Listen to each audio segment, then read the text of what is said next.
Hello friends, मेरा नाम ईशा। मेरे चैनल में फिर से आपका स्वागत है। आज मैं फिर लेकर आई हूँ कुछ नई किचन टिप्स एंड ट्रिक्स, जिसको आप फॉलो करेंगे तो ये आपके काम को और भी आसान बना देगा। चलिए शुरू करती हूँ मैं अपनी पहली टिप से।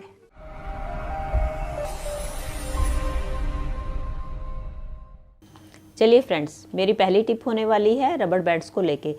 जब भी हम कभी मार्केट से रबर बैंड्स लेकर आते हैं तो आपने देखा होगा कि वो आपस में चिपकी हुई होती हैं। वो एक्चुअली में उनके अंदर जो मॉइस्चर होता है, जिसके कारण से ये रबर बैंड्स जो है आपस में चिपक जाती हैं।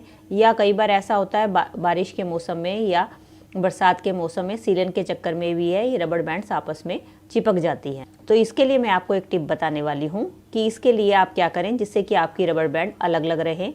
उसके लिए आप क्या करें, कोई भी प्लेट ले लें या कोई भी बर्तन लेके ये सारी रबर बैंड्स आप उसके अंदर डाल दें। और उसके बाद आपके पास घर पे कोई भी पाउडर होगा, आप कोई भी टेल्कम पाउडर यूज़ कर सकते हैं। टेल्कम पाउडर लेके आप इसके ऊपर जो है इस तरीके से स्प्रिंकल कर दें।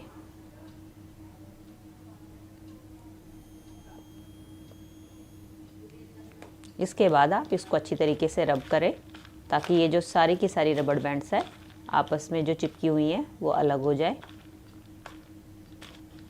क्योंकि पाउडर इसके ऊपर स्प्रिंकल करने से क्या होगा कि पाउडर जो है इसका सारा मॉइस्चर जो है अब्जॉर्ब कर लेगा और आपकी ये सारी रबर बैंड्स जो हैं अलग अलग हो जाएंगी और ये आपस में चिपकेंगी नहीं।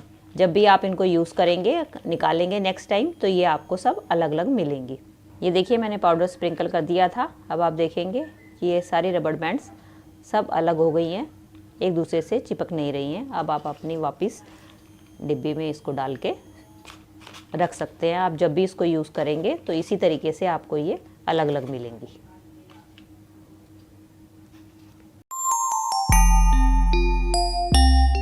चलिए फ्रेंड्स, मेरी अगली टिप ये होने वाली है कि जब भी हम चाय बनाते हैं और उसके अंदर अदरक का इस्तेमाल करते हैं तो मोस्टली हम उसको अदरक को कूट के डालते हैं। तो मैं उसके लिए आपको टिप बताने वाली हूँ कि आप कूटने की बजाय इस तरीके से ग्रेट करके डालेंगे तो जो है अदरक का फ्लेवर आपको चाय में ज्यादा मिलेगा कि अगर आप कूट के डालेंगे उसकी जगह।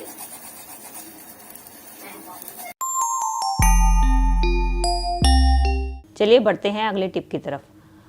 फ्रेंड्स, आपने देखा होगा जब भी हम टेप का यूज़ करते हैं, चाहे सेलो टेप हो या इसी तरीके की ब्राउन टेप हो, हम यूज़ करते हैं और इसको यूज़ करने के बाद उसको छोड़ देते हैं। लेकिन जब हमें नेक्स्ट टाइम उसको यूज़ करना होता है तो हमें इसका सिरा नहीं मिलता कि हम इसको किस तरीके से इसको निकालें। अब आप देखेंगे हम ढूंढते रहते हैं, हमें इसका एंड नहीं मिलता है कि कहाँ से हम इसको ओपन करें।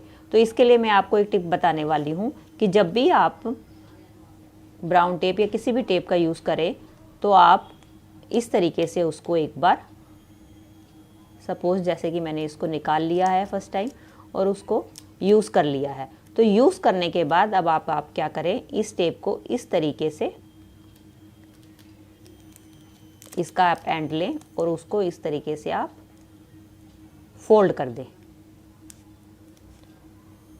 फोल्ड करने के बाद अब बचे हुए एंड को आप ये काट दें, उसके बाद छोड़ दें। आप ये देखेंगे अब नेक्स्ट टाइम जब भी आप टेप को यूज़ करेंगे तो आपको इसका एंड जो है ढूंढना नहीं पड़ेगा। आपको इजीली पता चल जाएगा कि आपका एंड यहाँ है, तो आप इसी को पकड़ के दोबारा से आप अपना टेप का यूज़ कर सकते हैं। चलिए फ्रेंड्स, मेरी अगली टिप होने वाली है नेल्स की कटिंग को लेकर। जब भी हम नेल कटर से अपने नेल्स कट करते हैं,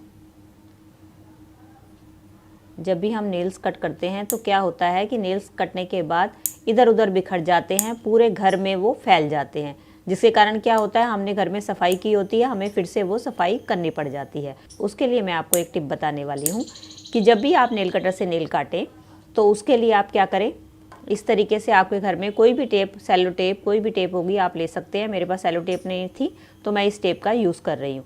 पिछली टिप में मैंने आपको बताया था कि इस तरीके से आप इसके एंड्स को फोल्ड करके रख दें तो ईजिली आपको ढूंढने में दिक्कत नहीं होगी। तो मैंने जैसे देखा है, इसको भी मैंने इस तरीके से कर रखा था, तो अब मुझे इसमें कोई दिक्कत नहीं है इसके एंड को निकालने के लिए। ये मैंने इसका एंड निकाल लिया है। इसके लिए आप क्या करेंगे, इस तरीके से निकाल के ये मैंने टेप को कट कर लिया।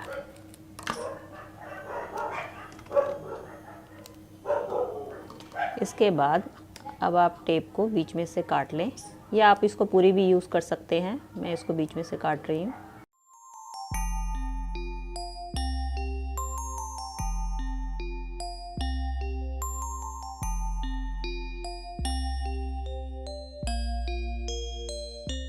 काटने के बाद आप इस टेप को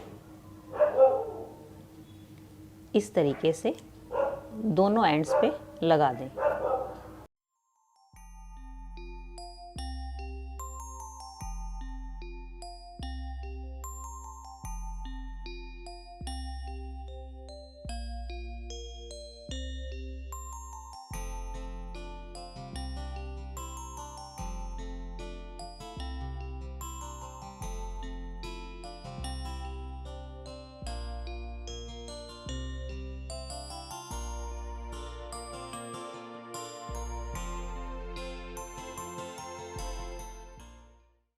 अब मैंने टेप जो है इसके दोनों ये साइड्स में लगा दी है।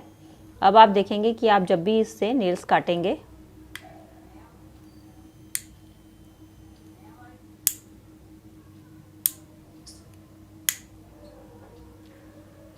तो नेल्स जो हैं आपके इधर उधर बिखरे हुए दिखाई नहीं देंगे, वो आपके इसी टेप्स के अंदर आ जाएंगे। चलिए मैं आपको दिखाती हूँ कि जैसे मैंने इसके ऊपर टेप लगा दी थी, अब मैं टेप को रिमूव करती हूँ तो आप ये देखेंगे कि जो नेल्स मैंने काटे थे वो सारे के सारे इस टेप के ऊपर चिपक गए हैं और वो आसपास गिरे नहीं हैं। देख सकते हैं कि इसके ऊपर चिपके हुए हैं।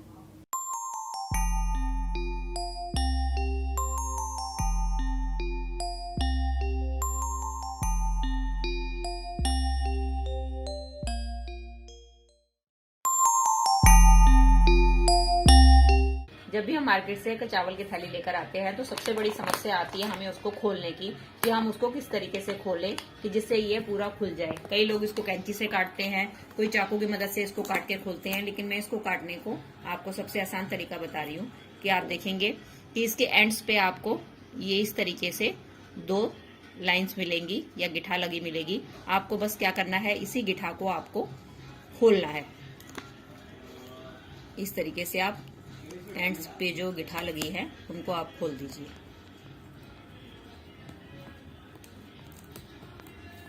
जैसे ही आप गिठा खोलेंगे आप देखेंगे, आप एक साइड से इधर से पकड़े, दूसरा एंड आप यहां से पकड़े, उसके बाद देखेंगे आपकी इंडिया गेट की थैली एकदम इस तरीके से खुलती चली जाएगी। एक तरफ से आप यहां से पकड़िए, दूसरी तरफ से यहां से पकड़िए, इस तरीके से आप खोलते चली जाइए। अब मैं दूसरी साइड दूसरी भी तरफ पकड़ूंगी और इसको भी इस तरीके से खोलती चली जाऊंगी। देख सकते हैं आप कितनी सफाई से ये खुल गया। इसी तरीके से आप इसका दूसरी साइड भी हटा सकते हैं और हमारे की थैली एकदम साफ सुथरी खुलेगी। ना आपको कैंची की जरूरत पड़ी है और ना ही आपको किसी चाकू की, और हमारी थैली बिल्कुल पूरी तरीके